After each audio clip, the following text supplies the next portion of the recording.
Agora tenho o prazer de chamar ao palco, para dar continuidade a esse tema, o Biratã Iori, doutor em Economia, presidente executivo do CIEP, Centro Disciplinar de Ética e Economia Personalista, economista-chefe da Aster Asset Management, autor de vários livros, entre eles o primeiro livro de economia austríaca brasileira, Economia e Liberdade, a Escola Austríaca de Economia Brasileira, em 1995, professor da UERJ, Dom Bira.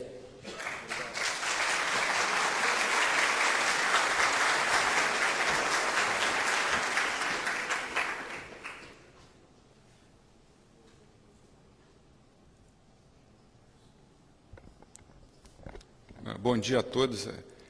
Eu não posso deixar de começar essa palestra dizendo da minha imensa alegria de poder participar de um evento desse tipo. Parafraseando um grande intelectual brasileiro que habita em Brasília, eu poderia dizer que nunca antes na história deste país se viu um evento de tanta importância. Obrigado. Especialmente no ano em que nós, brasileiros, vamos ser forçados a relembrar uma obra famosa de Shakespeare, em que um personagem chamado Hortêncio teve que fazer uma escolha entre duas maçãs podres. No caso, nós teremos 4 ou 5 maçãs, todas elas putrefatas, nauseabundas e com todas essas características. Bem, vamos ao que interessa, que é eu vou tentar dar uma visão de como os austríacos encaram os mercados. E aí é um sumário do que eu pretendo falar rapidamente, começando, é claro, por uma introdução, em que eu tento dar uma definição de como os austríacos veem a economia do mundo real, a economy, não a economics. A economia nada mais é do que a ação humana ao longo do tempo, nos mercados, tudo sublinhado, né, sob condições de incerteza genuína. Essa definição é muito importante, embora à primeira vista pareça ser uma coisa muito simples. E os elementos da teoria são o conceito básico, fundamental, seminal de ação humana, a teoria austríaca do valor, o problema da limitação e da dispersão do conhecimento e o do subjetivismo, o conceito de incerteza genuína. E um elemento muito importante, que é o conceito de tempo dinâmico real ou tempo subjetivo. Ação humana.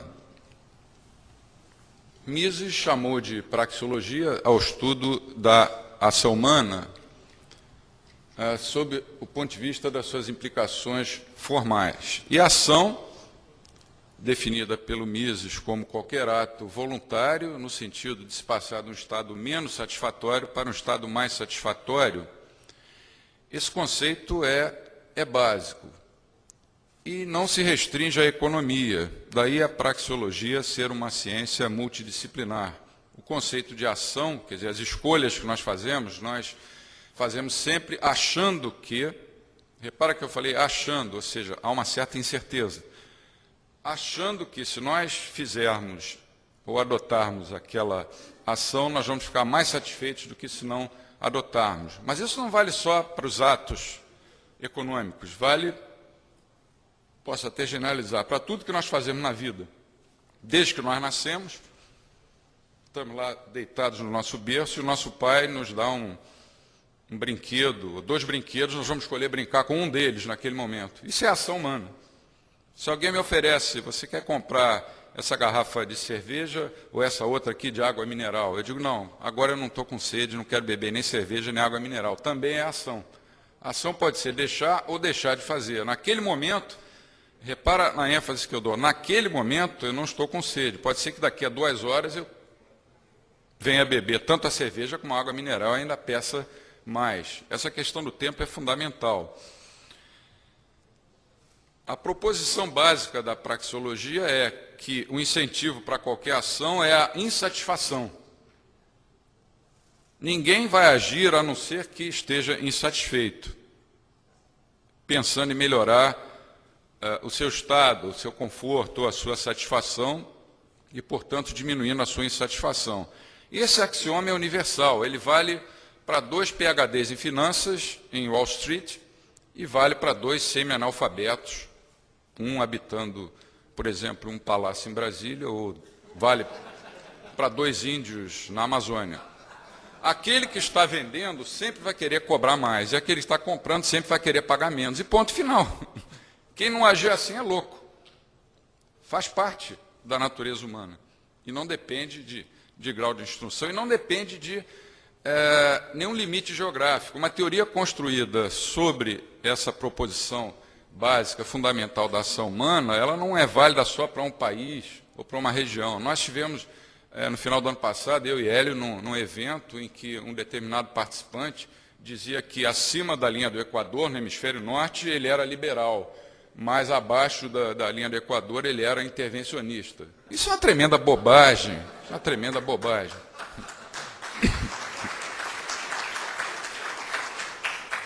A teoria austríaca do valor, o meu colega Barbieri brilhantemente já expôs, embora também premido pelo tempo, né? O valor depende da utilidade marginal e, para os austríacos, é determinado subjetivamente.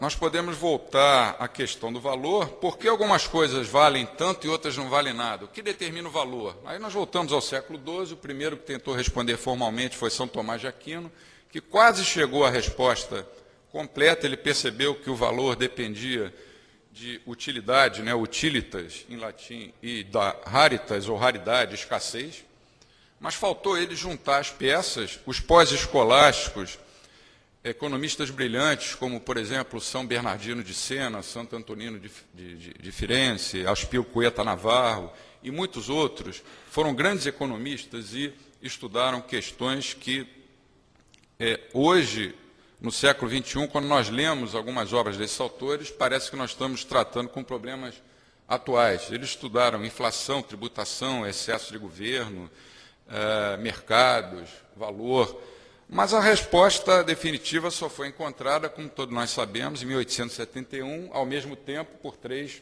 economistas: Karl Menger, né, o médico fundador da escola austríaca, William Stanley Jevons, em Londres, e Leon Walras, na Universidade de Lausanne, na Suíça. O valor depende, então, chegou-se a essa conclusão, da utilidade marginal.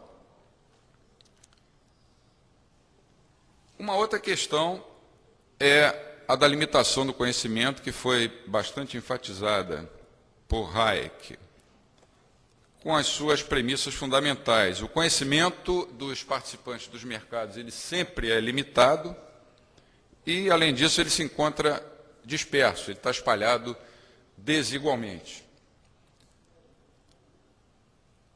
Uma das principais características dos austríacos é o subjetivismo na sua teoria. E esse subjetivismo se baseia na pressuposição de que o conteúdo da mente humana e, portanto, os processos de tomada de decisão, ou seja, a ação humana, isso não pode ser determinado rigidamente pelos eventos externos, mesmo que esses eventos sejam objetivos, como, por exemplo, a renda do consumidor, no caso de uma escolha de um bem de consumo. Se nós entendemos dessa maneira o subjetivismo, nós abrimos imediatamente espaço para a criatividade e autonomia das escolhas individuais. E, portanto, para o individualismo metodológico, aquela visão de que os resultados dos mercados resultam de atos de escolha individuais. É o individualismo metodológico, em contraposição ao coletivismo. Daí os austríacos rejeitarem a macroeconomia. Experimenta entrar em uma padaria e pedir meio quilo de PIB ao atendente. eu quero comprar meio quilo de PIB e me disponho a pagar tantas unidades do nível geral de preços. O funcionário da padaria vai dizer, meu amigo, não chegou ainda. Volta na semana que vem. Quer dizer, isso não existe. O Brasil não pega no telefone, não telefona para a Itália e diz assim, Itália, eu quero importar massas. Nem do outro lado atende uma mulher vestida de verde, vermelho e branco, dizendo, eu sou a Itália, o que o senhor deseja? Não, é um empresário brasileiro que vai ligar para um empresário ou uma empresária italiana e os dois vão negociar. O mundo real não é um mundo da fantasia. Países não exportam, países não importam, são exportadores e importadores que fazem isso. Comprar não é melhor nem pior do que vender. Por que exportar passou a ser uma coisa boa e importar passou a ser uma coisa ruim? Isso é outro absurdo. É uma troca voluntária. Para quem está vendendo, quem está exportando, comprar um excelente negócio, mas vender um excelente negócio, mas também é para quem está comprando, porque se a escolha for voluntária, né? Então, a teoria econômica deve lidar com os fatores que determinam as escolhas e não com interações ou funções matemáticas entre magnitudes objetivas. Como enfatizaram em um livro bastante influente os professores Mário Rizzo e Gerald O'Driscoll, chama-se A Economia do Tempo e da Ignorância, né? Subjetivismo e ação humana dinâmica sob condições de incerteza não bayesiana, ou seja, não probabilística, são ideias absolutamente inseparáveis. Quando um agente econômico, vamos pensar na palestra anterior do professor Barbieri, aquele debate do cálculo, como era a cabeça dos socialistas, e como a cabeça deles está distante da realidade. Quando um agente econômico escolhe um determinado curso de ação, você toma uma ação agora, mas essa ação vai ter implicações futuras. Então, você tem que considerar um curso de ações. As consequências dessa escolha vão depender, pelo menos parcialmente, dos cursos de ação que outros indivíduos escolheram, estão escolhendo ou ainda vão escolher no futuro. Olha como a coisa é complexa. Se considerarmos um mundo em que impere a autonomia das decisões individuais, isso significa que o futuro ele não é apenas eventualmente desconhecido, ele é desconhecível, ele não pode ser conhecido e nem pode ser aprendido no momento. A ignorância, entendida como imperfeição do conhecimento, ela não é um estado que possa ser eliminado totalmente ou assintoticamente por algum processo. Por isso, os expedientes analíticos, ou os modelos que costumam transformar a ignorância numa simples variante do conhecimento, esses modelos não refletem a ação humana no mundo real. O conceito de incerteza genuína é corolário da aceitação das hipóteses de ignorância e de tempo real. E as implicações mais importantes da ideia de incerteza genuína são, primeira, é impossível listar todos os possíveis resultados provocados por um determinado curso de ação. E segundo, importante teoricamente, a passagem da incerteza, que na teoria econômica convencional costuma ser tratada como uma variável exógena, né, o famoso ceteris paribus, para a categoria de variável endógena. A teoria convencional só a partir dos anos 70 que incorporou como variável endógena a incerteza em termos de expectativas, né, os teóricos da escola de expectativas racionais. Mesmo assim, trata essa incerteza de uma maneira probabilística, que não corresponde à visão austríaca. E lá no Menger, você já tem essa visão da incerteza como uma coisa que não pode ser mensurável. Essa característica da incerteza genuína, da endogeneidade, nos leva a imediatamente visualizar os mercados como processos dinâmicos ininterruptos, permanentes. Processos, por si só, geradores de mudanças, as quais vão alterando o sistema econômico. Isso significa que um processo, um estado de completa adaptação ou um estado de equilíbrio é incompatível com os conceitos de incerteza genuína e de tempo real. Não há equilíbrio no mundo real.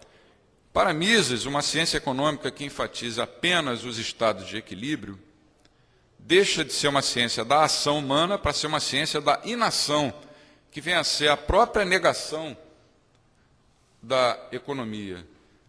Os livros textos de microeconomia, né, enchem a cabeça nossas e dos alunos com o estudo de equilíbrio de concorrência perfeita, equilíbrio de monopólio, equilíbrio de oligopólio, equilíbrio de competição monopolística.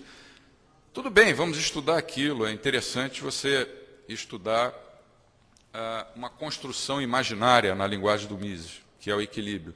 Mas no mundo real não há espaço para aquilo. Equilíbrio é a negação da economia do mundo real. O modelo de equilíbrio de Pareto, né, o estado de Pareto ótimo, uma coisa tão bonita teoricamente, mas que corresponde a uma situação de completo afastamento da economia do mundo real. Todo mundo está satisfeito, feliz da vida, ninguém pode melhorar, a não ser que o outro piore, todo mundo deitado numa rede, tomando água de coco e ouvindo a sua música favorita. Não há menor incentivo para agir, não há insatisfação e, portanto, não há campo para a ação humana e, portanto, não há economia. Isso acontece porque, à medida que o tempo real, daqui a pouco eu vou falar um pouco mais sobre o conceito de tempo real, à medida que o tempo passa, o nosso estoque de conhecimentos necessariamente vai aumentando e isso faz aumentar a produção endógena das mudanças, porque nós agimos com base na nossa memória, no nosso estoque de conhecimento e na antecipação. É como ouvir uma música pela primeira vez. Experimenta ouvir uma música pela primeira vez, você escuta lá 4 ou 5 compassos, aperta a pausa lá do aparelho de som, aquilo fica na tua memória. Agora tenta adivinhar como vai continuar a música. Aí aperta de novo, ouve mais 4 ou 5 compassos e aperta de novo a pausa. Agora a sua memória já está maior do que era antes, porque você já ouviu 10 ou 15 compassos, antes você tinha ouvido 4. Mas continua difícil adivinhar como o sujeito, o compositor, continuou a música. E a economia do mundo real é uma música desconhecida, em que há trechos que é possível você perceber alguma coisa parecida com o que o compositor pensou, mas geralmente ela vai te levar a caminhos diferentes, porque as pessoas são diferentes. Então, as mudanças não se processam aos preços de equilíbrio. Isso devia levar a teoria econômica a se preocupar essencialmente com a trajetória das trocas efetuadas sob condições de desequilíbrio, ou seja, com os comportamentos descoordenadores. Um deles, um tipo de preocupação desse tipo, com a descoordenação, é a teoria econômica austríaca dos ciclos econômicos, que foi mostrada aqui ontem brilhantemente pelo professor Mark. Ela explica a inflação e o desemprego, ou seja, a estagflação, e explica toda essa crise que o mundo vem vivendo como resultado de trocas realizadas sob condições de ausência de coordenação, ou seja, descoordenação, condições de desequilíbrio. Com relação ao tempo, que é outro elemento importante da teoria, a concepção dinâmica do tempo, juntamente com o reconhecimento humilde de que o nosso conhecimento é imperfeito, nos leva a agir na presença de incerteza. O professor Mises denominava de irredutíveis esses dados, porque eles não podem ser negados, são axiomas. Isso nos leva a enxergar o tempo como o conceito de tempo dinâmico. Tempo é um fluxo permanente de eventos. Fluxo esse que contém implicitamente as ideias de novidade, aprendizado, surpresa e descoberta. À medida que o tempo passa, o estoque de experiências cresce e vai permanentemente se incorporando à memória. Isso faz as perspectivas de cada um de nós irem se alterando ao longo do tempo. Tratar isso simplesmente como preferências e dizer que preferências deslocam a curva de demanda para cima ou para baixo é muito pouco, porque não leva em conta esse dinamismo do processo de mercado. Presente e futuro, então, são permanentemente afetados por fluxos permanentes, contínuos de eventos. Isso faz com que cada instante, cada novo instante, seja por ele mesmo uma nova perspectiva individual. E é claro que isso torna a previsibilidade perfeita uma coisa absolutamente impossível.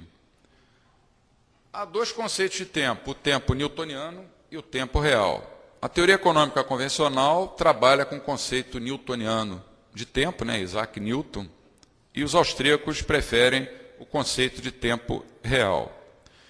No tempo newtoniano se estabelece uma analogia entre tempo e espaço, é o eixo do tempo, né, o famoso eixo do tempo, na medida em que se simboliza a passagem do tempo por meio de movimentos ao longo de uma linha, em que, se você está mais à direita, é mais recente, se você está mais à esquerda, é mais velho, mais antigo. É uma sucessão de segmentos de reta, no caso de variáveis discretas, ou uma sucessão de pontos, no caso de variáveis contínuas. E esse tempo newtoniano tem três características importantes. A primeira é a homogeneidade, eu vou resumir um pouco esse trecho. Na homogeneidade, cada ponto daquele eixo do tempo é igualzinho a todos os outros, a não ser pela posição que ocupa no espaço, que, aliás, é o seu fator determinante. A homogeneidade temporal, essa característica, faz com que o tempo decorra sem que não aconteça nada, porque transforma o tempo numa categoria estática. No famoso modelo teórico de Arrow e Debré, Kenneth Arrow ganhou até o Nobel de Economia, um modelo elegante, bonito. Por exemplo, todas as decisões são tomadas em uma data inicial, em T0. O tempo passa sem que os agentes econômicos aprendam. Eu, por exemplo, hoje poderia tomar uma decisão de comprar um apartamento no bairro tal, na minha cidade, no Rio de Janeiro, no ano de 2032.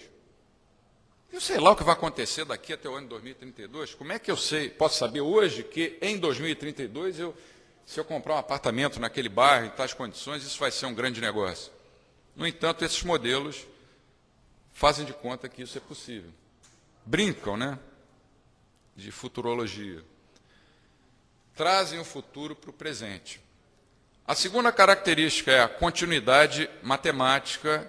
É claro que é possível subdividir cada espaço do eixo do tempo em infinitos outros pontos, mas se isso fosse verdade, os mercados se ajustariam a velocidades infinitas, o que não é verdade. A inércia causal é a terceira característica do conceito de tempo newtoniano. O estado inicial do sistema contém todas as informações necessárias para produzir as mudanças e, portanto, o tempo não acrescenta literalmente nada. Ora, bolas, se todas as causas das mudanças estão presentes em T0, por que nós temos que esperar pelos resultados até T1, T2, T3, T não sei o quê? O tempo real subjetivo, denominado por um filósofo francês, Henri Bergson de Ladurée, em 1910, ele define o tempo como um fluxo dinâmico e contínuo de novas experiências. Esse fluxo não está no tempo, ele é o próprio tempo. Isso é uma coisa importantíssima. Na medida em que sempre alguma coisa nova deve acontecer, ou então o tempo não vai ser real. E esse conceito tem três características, em oposição às três anteriores. A continuidade matemática, que se opõe aqui não é continuidade matemática, a inércia, né?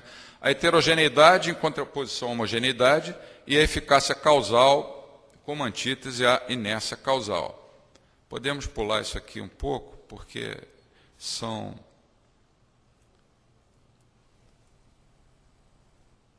duas consequências da rejeição do tempo newtoniano e da adoção da concepção subjetiva ou real do tempo. Primeiro, o tempo subjetivo ou real é irreversível. Assim, por exemplo, os movimentos ao longo de uma curva de oferta ou de demanda, eles não espelham mudanças temporais reais. Mesmo se existissem curvas de demanda e de oferta, se nós nos movêssemos de um ponto para outro, jamais poderíamos voltar para o ponto anterior. E a segunda é que a passagem do tempo envolve uma evolução criativa. Os processos geram mudanças imprevistas. há sempre lugar para surpresas. O conceito de tempo, como eu já disse, é fundamental. Ao agir, os indivíduos adquirem novas experiências, e isso vai originar novos conhecimentos. Com base nesses novos conhecimentos, os indivíduos alteram seus planos e ações. Portanto, o sistema econômico é impulsionado por forças inteiramente endógenas. O estado natural da economia no tempo é movimento e não repouso. Então, para a escola austríaca, o mercado é um processo de permanentes descobertas, de processo de tentativas e erros, e esse processo, ao amortecer as incertezas, tende sistematicamente a coordenar os planos formulados pelos agentes econômicos. E como as diversas circunstâncias que cercam a ação humana individual, elas vão permanentemente sendo alteradas, segue-se que o estado de coordenação plena jamais é alcançado, embora os mercados tendam para algum tipo de coordenação, ou seja, de equilíbrio. Três ilustrações, rapidamente, dessa visão do processo de mercado. A primeira, eu devo a um ex-aluno meu da universidade. Depois de uma aula, no dia seguinte, ele entrou na minha sala com uma folha enorme de papel, com esse gráfico que eu vou mostrar agora, e eu perguntei: o que é isso? Ele falou: não, é a sua aula de ontem. Eu não disse nada, cocei a cabeça e pensei comigo: estraguei a cabeça do garoto. Mas depois ele me explicou e eu achei interessante. E ele chamou de cones austríacos. Esse é o eixo do tempo. A única forma de representar o tempo é usando o conceito newtoniano. Você tem um mercado num determinado momento TJ do tempo, com preço, quantidade, oferta, demanda, e suponha que o mercado pudesse estar em algum ponto dessa área cinzenta que está entrando. Com todas essas características que eu enumerei, o mercado ia convergir para um equilíbrio que se daria no vértice desse cone.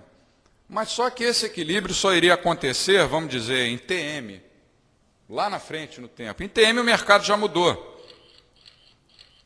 Você já tem outras condições de mercado, quer dizer, é um processo que vai permanentemente tendendo para o equilíbrio, mas jamais alcança o equilíbrio. Eu achei interessante essa maneira de tentar visualizar graficamente o processo de mercado. A segunda é importantíssima. Isso se refere à estrutura de capital da economia, que o professor Miller ontem colocou muito bem. Na visão austríaca, nós temos uma estrutura de capital, uma estrutura de produção, em que o tempo de produção é contado da esquerda para a direita, o bem começa a ser produzido ali naquele estágio inicial e vai ser colocado na loja para ser vendido. Ele vai ser um bem de primeira ordem, na definição do Menger, no estágio mais à direita. Podemos definir vetores, entre aspas, de oferta e demanda. Vetores porque tem módulo, direção e sentido, as propriedades dos vetores. Um vetor de produção em que nós caminhamos da esquerda para a direita.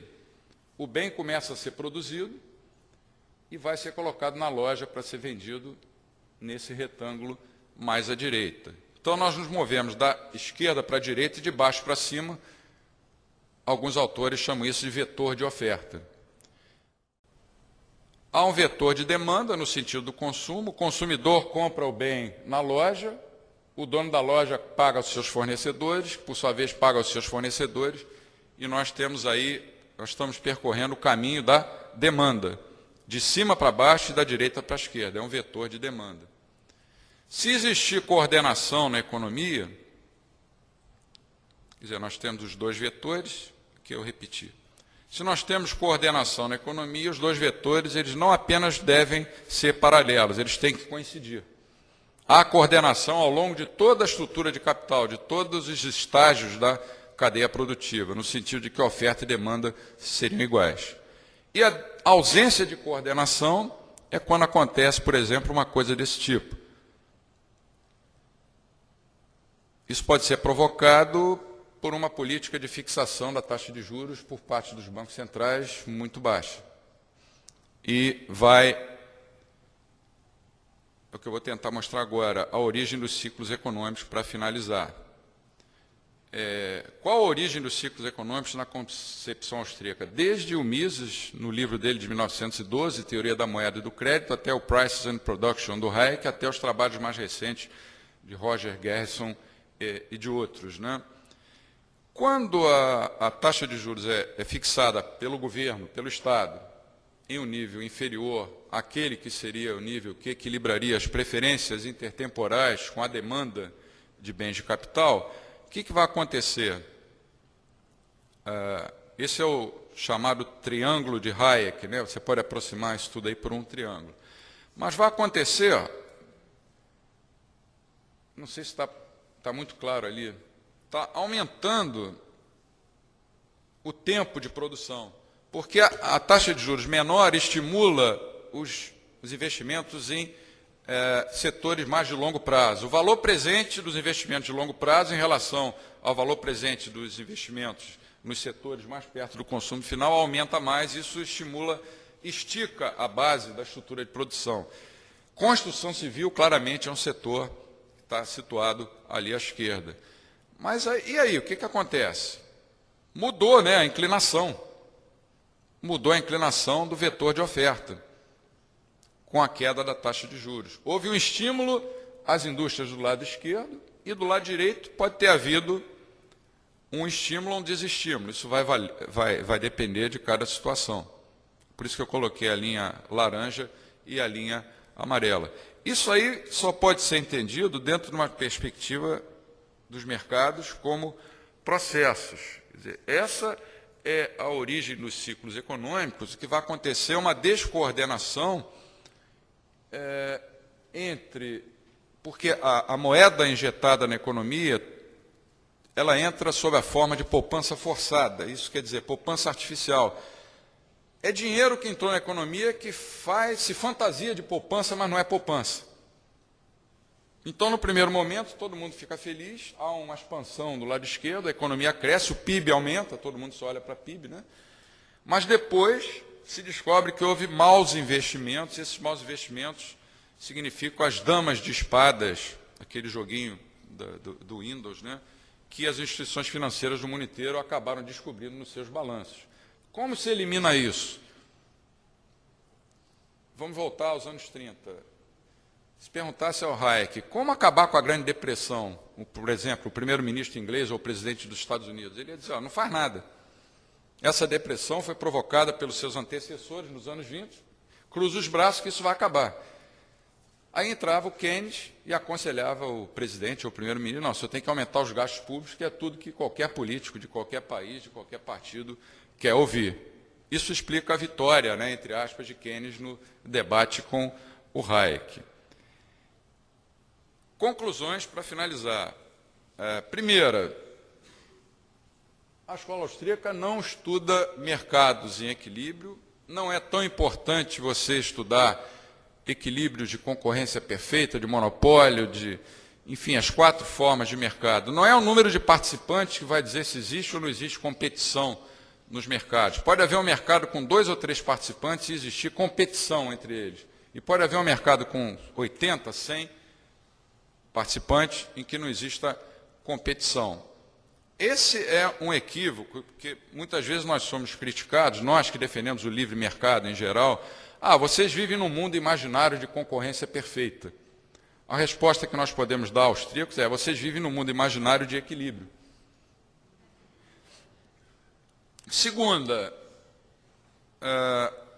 em razão de tudo que eu procurei descrever rapidamente, os mercados são processos, para os economistas austríacos, essencialmente dinâmicos, que costumam tender para o equilíbrio. Terceiro, o mercado, visto como processo, é uma ferramenta essencial, juntamente com outras, para entender a dinâmica dos ciclos econômicos e muitos outros fenômenos da economia. Quarta, qualquer interferência externa ou intervenção estatal nesse processo bagunça de vez com esse processo, coloca uma fumaceira que impede o processo de coordenação, que é ponto essencial em qualquer mercado. Quinta, o processo de descoberta fica comprometido e acaba afetando, mesmo que o Estado não tenha tido essa intenção, dezenas ou centenas de outros mercados em que o governo nem estava pensando em intervir diretamente. E, por fim, o processo de mercado, por si só, já é suficiente para rejeitar a possibilidade de cálculo econômico, né, nas economias planificadas. Era isso que eu tinha a dizer e volto a frisar, é uma alegria muito grande poder participar de um evento sobre a Escola Austríaca de Economia neste país. Obrigado.